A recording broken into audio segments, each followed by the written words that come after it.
Bueno, bienvenida a esta biblioteca de nuestra facultad. Muchísimas gracias por hacernos un hueco, que sabemos que, bueno, que tienes una vida nada aburrida. Y bienvenida, Josefa, a charlas en la biblioteca. Pues muchísimas gracias, es un placer. Además es mi primera vez en la Facultad de Enfermería y Mira. Medicina, así que esta zona de la Complutense todavía no la conocía Pues y, nada, y luego ha te sido hago la oportunidad perfecta. Luego te hago un tour, no te preocupes. Estupendo, Tenemos cuenta unas con ello. instalaciones estupendas, recién inauguradas además, o sea que Qué una bien. maravilla. Pues mira, voy a empezar la entrevista. Nos gusta intentar empezar un poco por los orígenes, ¿no? Como vamos a empezar por el principio, aunque sea un poco redundancia. Entonces, tú eres licenciada en filosofía, Sí. a ver si lo digo bien, en publicidad y en relaciones públicas. Sí. Entonces, cuando me puse a investigar un poco, bueno, a buscar sobre tu biografía, cuando veo en la misma frase eso, y además que tu doctorado tiene que ver con el aburrimiento, pues perdona mi ignorancia, pero un poco como que me chirrió todo, ¿no? Digo, pero bueno, como una persona, o sea, que estudie filosofía, vale, pero luego relaciones públicas, pero aburrimiento. Entonces, por favor, cuéntame, ¿cómo apareció la filosofía en tu vida? ¿Cómo luego has ido hilando, has dado saltos de una cosa a otra? Y bueno, cuéntanos, por favor, ¿cómo has acabado aquí? Pues es que cómo apareció la filosofía en mi vida, yo es que creo que ha estado siempre, ¿eh? Creo que la he llevado siempre dentro, porque al final la filosofía consiste un poco en hacerse preguntas, ¿no? En preguntarse por lo que nos rodea, por nuestras percepciones, por los fenómenos, y desde que era muy pequeña, mi madre siempre decía que era muy puñetera. Muy Era bien. muy puñetera porque preguntaba demasiado, preguntaba mucho más que el resto de los niños, me cuestionaba por todo, ninguna respuesta me satisfacía, siempre tenía que ir un poquito más allá y me costaba bastante conformarme con lo que me decían, ¿no? En el colegio igual, los profesores también se quejaban bastante de que era muy follonera, siempre preguntando, y pienso que es algo que he llevado siempre dentro. El hecho de cuestionarme, ¿no? Por la realidad, por todo lo que me rodea. Pero bueno, sí hay un momento concreto en el que yo le puse nombre a esto, ¿no? A este exceso de inquietud, si se puede decir exceso. Bueno, yo creo que exceso no, ya No vamos está a mal, empezar, ¿no? ya directamente a esa parte vamos a Nunca hay empezar. exceso No hay de exceso inquietud. de inquietudes intelectuales, o sea, vamos a ver. Pero sí que tenía curiosidad por encima de la media, yo diría, ¿eh? Y hubo un momento en el que le puse nombre, pues tendría a lo mejor 15 años, que fue cuando decidí que quería estudiar filosofía. Y bueno, yo recuerdo que estaba hablando con un amigo que era bastante mayor que yo y ya estaba haciendo el bachiller, yo estaba como en tercero de la ESO. Y le comenté, ¿no? Un día, una tarde cualquiera, le dije, oye, ¿tú te has parado alguna vez a pensar que... A pensar así en general. A pensar en general sería un buen Y luego punto de además- partida. Le dije, ¿te has parado alguna vez a pensar que a lo mejor todo lo que tú ves fuera de ti no existe, que está en tu cabeza? A lo mejor yo no existo y me estás inventando. ¿Cómo puedes saber que todo lo que hay fuera de ti existe? Y me dijo, jolín, anda que tú también has descubierto la rueda. Eso ya lo dijo Descartes. Y yo ahí ya se despertó todo dentro de mí y dije, ¿cómo?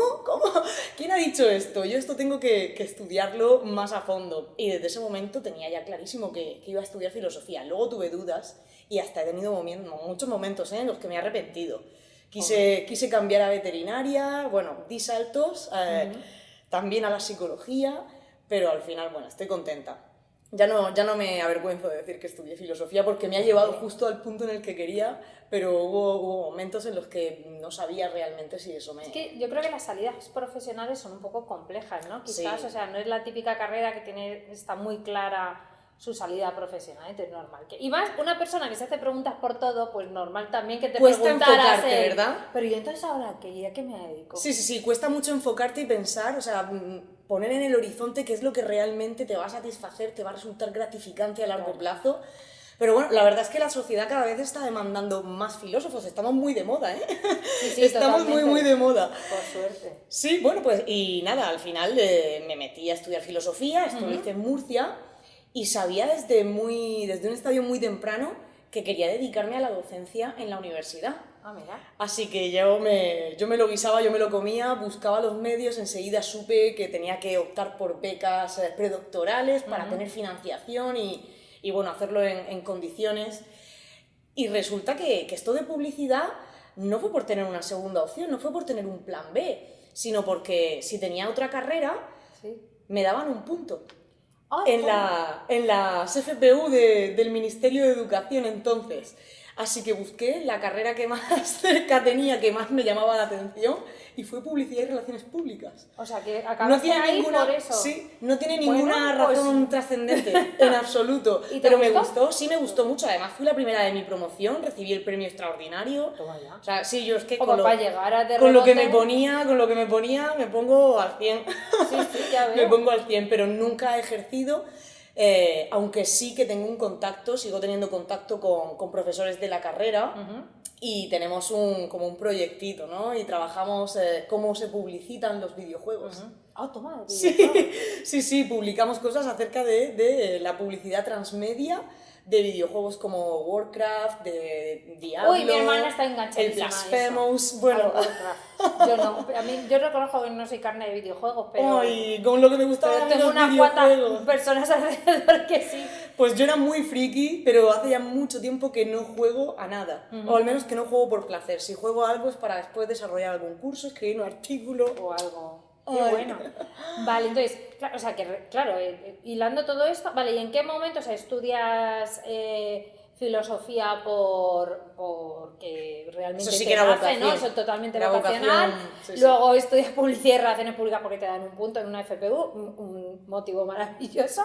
Y ¿tenías muy claro que querías investigar sobre el aburrimiento o cómo llegó a tu vida este tema? Pues esto del aburrimiento, no sé si es el momento de soltarlo, pero había empezado ya el doctorado, ¿eh? Fue gracias al filósofo Hans Blumenberg, que es autor además de ese libro que tenemos ahí, Del que luego hablaré. del que luego vamos a hablar.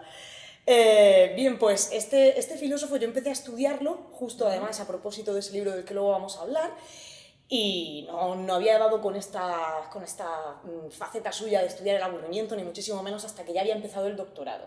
A mí ese filósofo me encantó, fue lo que más me gustó de toda la carrera, le tenía pasión, y empecé a hacer el doctorado sobre su fenomenología. Vale. Pero esto suena tan raro como suena, es de aburrido. Así que enseguida... O sea, investigar sobre eso es sobre la aburrido. fenomenología. Es Y una de entonces las decidiste cosas... estudiar sobre el aburrimiento.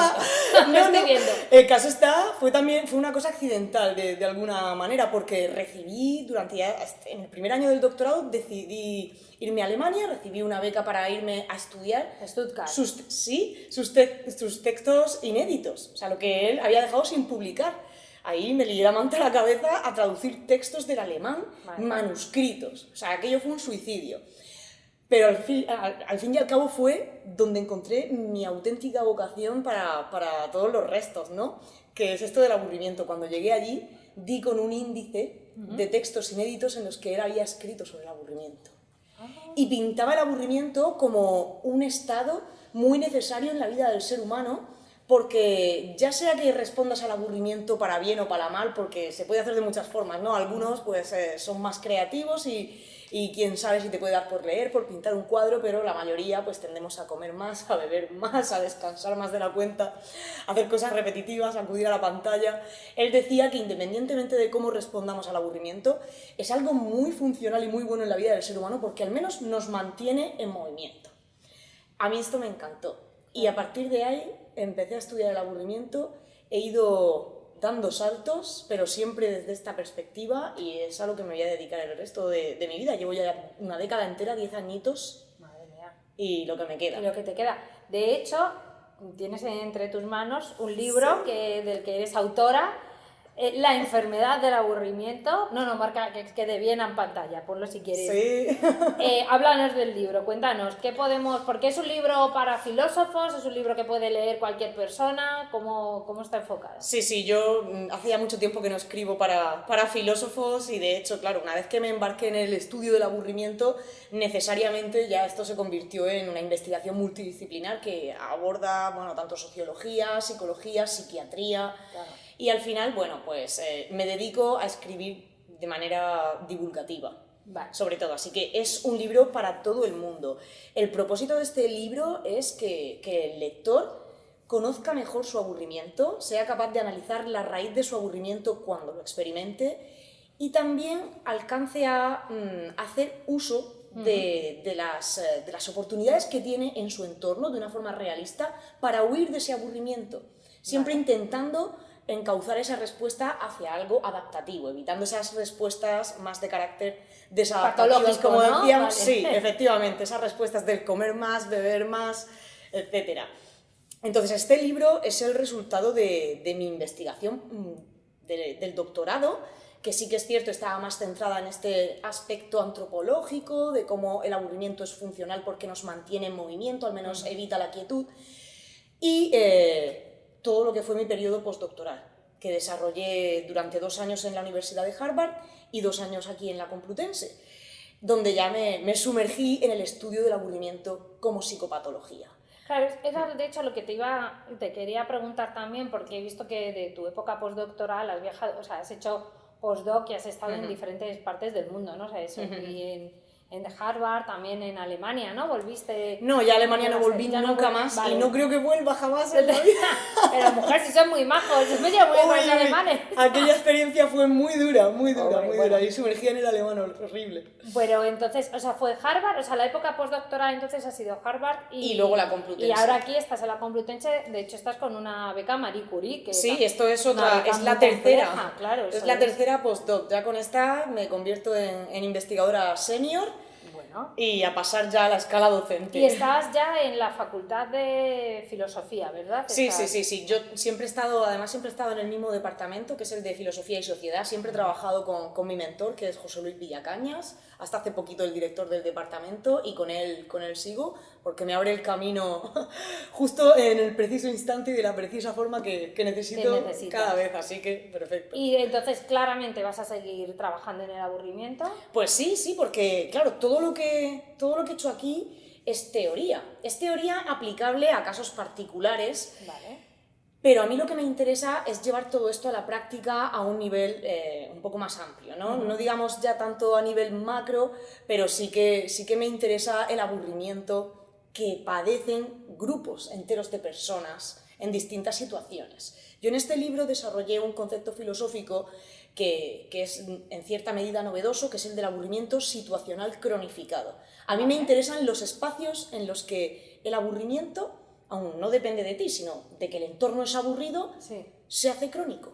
No te permite responder a él. Por ejemplo, imagina que tú ahora mismo te estuvieses aburriendo en esta entrevista. Para nada, ya te lo digo. Y va a ser muy corta, pero no puedes responder a ese aburrimiento. No puedes levantarte e irte porque me dejarías aquí sola y eso no estaría bien. No estaría bien. Entonces, imagina que esa situación se alargase durante mucho tiempo. Días y días en los que tienes que estar entrevistando. Sería una entrevista muy larga, ¿eh? Imagínate, y tú te estás aburriendo. Entonces, esos escenarios que se ven reflejados, pues, por ejemplo, en las aulas, en las prisiones, en las residencias de mayores, que es el lugar en el que yo me centro, es un aburrimiento horrible, porque es que no te puedes deshacer de él. Tú a lo mejor eres capaz de diseñar una estrategia de huida, sabes que te estás aburriendo, sabes qué querrías hacer para dejar de aburrirte, pero no puedes hacerlo. Pero no puedes, porque el entorno en el que te encuentras es muy limitado. ¿Y qué hay que hacer en eso? Bueno, no leemos el libro. Vamos a dejarlo ahí. Hay que leer el libro. Entonces, claro, pedí este proyecto Marie Curie para centrarme en uno de esos contextos que son las residencias de mayores en España. Analizar cómo se padece el aburrimiento en nuestras residencias, pues para ver de qué manera podemos, ¿no?, buscar una solución adaptada a los recursos y la necesidad de cada uno de los centros en particular. Oye, y una duda que a mí me surge, porque yo ya estoy aprovechando estas entrevistas para recoger información sobre mi futura maternidad. ¿Tengo que dejar a los mellis aburrirse o no? No, por supuesto que no. Tú cuando te aburres, ¿te sientes bien o sientes dolor? Es que es difícil que yo me aburra, porque siempre tengo un montón de cosas que hacer. Pero uno también. Es desagradable, es verdad. Es desagradable. Y estas veces que quieres hacer cosas y no consigues hacer cosas y dices, qué rollo de sábado. Pero ciertamente también uno se aburre haciendo cosas. Uno puede estar haciendo cosas en su trabajo. Si tienes un trabajo repetitivo, monótono, rutinario, también te aburres. O te puedes aburrir viendo una película. Llevas media hora y dices, bueno, pero qué pérdida de tiempo. Y ese amigo que cada vez que lo ves te cuenta lo mismo y, madre mía, qué aburrimiento. O sea, uno se aburre haciendo cosas también. Y esa experiencia es muy desagradable. Entonces, claro, yo no aconsejo nunca que se deje a los niños aburrirse. Eso no significa que tengas que estar entreteniéndolos tú, porque cuando digo estas cosas muchos padres me dicen, qué fácil lo pones, pero cuando el niño está ahí aburrido por la tarde, Al final Claro, te demanda demasiada atención, al final, claro, acabas recurriendo a darle la tablet, a darle el móvil para que esté un ratito tranquilo y te deje también a ti descansar, Pero ¿no? yo quiero intentar evitar eso. Claro, Luego ya veré. la cuestión está en que eso no es problemático si se hace en pequeñas dosis y de forma controlada. El problema está en que no tienes que dejar al niño que se aburra, porque es doloroso, le estás dejando que padezca ese dolor. Eso tampoco significa irse al otro extremo y que tú tengas que estar 4 horas de la tarde haciendo el payaso con tu hijo todo el tiempo. Cuando tu hijo te dice que se aburre, te está pidiendo herramientas para responder a su aburrimiento. Tú ya eres adulta, Vale. entonces ya te conoces a ti misma, más o menos, sabes que cuando te estás aburriendo puedes recurrir a la pintura, puedes recurrir a la Claro, música, puedes darles recurrir a darte un herramientas. paseo. Vale. Los niños todavía no se conocen a sí mismos, necesitan que los padres les abran posibilidades. No van a funcionar todas, por supuesto. A lo mejor le dices, pues ponte a pintar un ratito, y a los 5 minutos, mamá, ya estoy otra vez aburrido. Necesita que le abras esos caminos. Si tú le das siempre la pantalla, el mensaje que le estás dando es que puede responder con esa herramienta siempre a su aburrimiento, y cuando sea mayor, al final eso es lo que le va a quedar. Tengo que responder así cada vez que me aburra. Vale, me lo tomo. Como Muy nota bien. en mi blog de madre, fenomenal. Y además me lo leeré para cuando sea viejita y esté en una residencia, que terminaré en una, para intentar responder también correctamente a Ya ese otro verás- aburrimiento. Ya verás que cuando los mellizos crezcan y te digan, mamá, estamos aburridos, aunque los mellizos se entretienen muy bien entre ellos, Yo he ¿eh? pensado meterles en un juego de estos y decirles que sobreviva el más fuerte. Pero no sé si es muy correcto. Tengo que seguir indagando. Vas a tener suerte porque los gemelos, los mellizos, se entretienen mucho entre ellos mismos y tiran mucho menos de los progenitores. Así que... Pues a tope con ya Por sabéis, ahí. estáis escuchando. No, Ya sabéis lo que tenéis que hacer. Bueno, pues nada, yo me pasaría horas, hombre, a lo mejor días no, quizás terminaríamos Quizás sea aburridas las demasiado. dos, pero horas hablando contigo, pero como sé que tienes muchas cosas que hacer, tienes una agenda muy apretada, me gustaría terminar la entrevista pidiéndote una recomendación literaria, porque tú no, o sea, siempre pedimos aquí, estos son charlas en la biblioteca, estamos en una biblioteca, entonces pedimos recomendaciones literarias. Por supuesto, tu libro, Mi libro, maravilloso. 100%, La enfermedad del aburrimiento, de Alianza Editorial. Y tiene Está, poco, tiene tiene 2 mesecitos, no llega tiene todavía. una pinta estupenda. Qué maternales estamos esta Qué tarde. bonito. Pero cuéntanos, ¿algún otro Pues libro? sí. ¿Quieres hacer alguna otra recomendación? Sí, lo cojo. Sí, por favor. Que me cuesta levantar. Este es el libro al que estaba haciendo referencia, al que estaba haciendo referencia en nuestra conversación. Fue el culpable de que decidiese estudiar el doctorado, aunque ya sabía que tenía que hacer el doctorado para ser profesora de universidad, pero bueno, de que decidiese hacerlo sobre Blumenberg y especializarme un poquito más en Blumenberg. Se llama Tiempo de la vida y Tiempo del mundo. Vale. Y habla de cómo, qué angustia le puede llegar a causar al ser humano el hecho de saber que su vida es finita, que dura un tiempo, mientras que la vida del mundo está antes de que tú nazcas y va a seguir estando después de que tú mueras. Lo que me cautivó de este libro fue, en un momento puntual, hacer referencia a Adolf Hitler y explica que eso para él, ese fenómeno para él era absolutamente angustioso, que él era incapaz de concebir y de convivir con la idea de que el mundo existía antes de su nacimiento y, lo que es peor, que iba a seguir existiendo cuando él muriese. Por eso al final se dice, ¿no?, que Hitler perdió la cabeza y quiso llevarse el mundo con él. Quiso hacer coincidir el fin del mundo con el fin de su vida. No podía soportar que el mundo fuese a seguir estando ahí después de él. Es que está muy pirado ese hombre. Y esto sí es más filosofía, Sí, es totalmente. menos divulgación, pero hay ideas, vamos, que te pueden cambiar la vida como me la cambiaron a mí, ¿eh? Muy bien, bueno, pues nada, lo tomamos nota. Y no sé si quieres recomendar el otro Bueno, libro. Aprovecha, venga, hacemos un traje Filosofía del Tedio, de Lars Svensson, que en algún sentido es una historia cultural del aburrimiento. Va centrándose desde la edad antigua hasta el presente, textos filosóficos y literarios que abordan la cuestión del aburrimiento.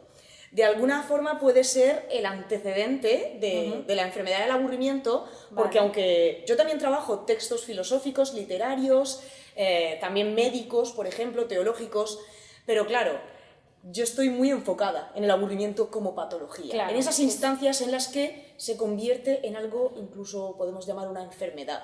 Entonces es una buena lectura para hacerla de forma previa o para profundizar después de que sí es más divulgativo. Qué bueno. Así que Oye, estas qué son mis maravilla. recomendaciones. Sí, nada, pues tomamos nota de todas y bueno, mi parte es, yo voy a transmitir, te voy a hacer de conductor, realmente de hilo conductor de la recomendación de nuestra anterior entrevistada, que fue Diana Oliver.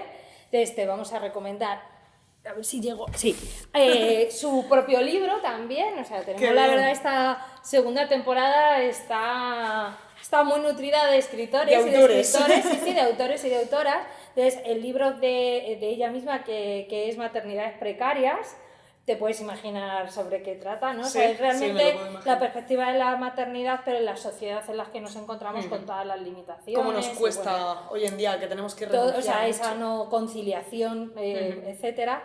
Y este libro, que es narrativo, Nada se opone a la noche, de Delphine de Vigan, no sé pronunciarlo porque es francés, y me vas a permitir, pero no voy a explicarte de qué va, para que te veas el vídeo de la anterior entrevistada. Ah, pues me parece una Porque, estrategia claro, muy es inteligente. que si no, la gente va a hacer trampas también, entonces no, creo que esta es la manera adecuada. Así Muy es buena que, forma de hilar. si desde quieres luego. saber de qué va este libro, sí te digo que es muy interesante, pero deberías ver el vídeo de la anterior entrevista. Te haré caso y la veré. Échales un vistazo si quieres, son nuestras recomendaciones. Bueno, las nuestras no, las de Diana Oliver, que te las pasamos a ti. Y oye, nada, Josefa, darte las gracias. Una vez más, ha sido maravilloso hablar contigo este ratito. Nada, gracias a vosotros por invitarme. Es un Nada, placer. hombre, el que vengas aquí, desplazarte, así es que encantados de recibirte en esta nuestra facultad. Puedes volver cuando quieras. Espero que pronto. Y por favor, no te aburras. No, que va, que va. No, estudiando el aburrimiento jamás.